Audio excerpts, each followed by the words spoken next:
I was thinking about something. You know how in English you have uncle and aunt?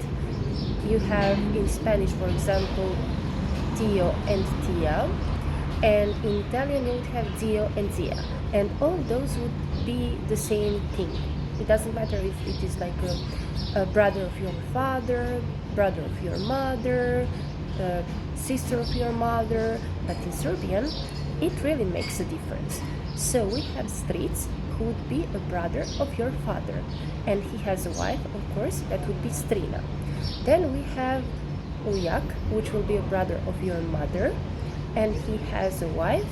If he has a wife, that would be Uina. And then we have Tetka, which will be sister, both mother's and father's sister, and her husband would be Techa.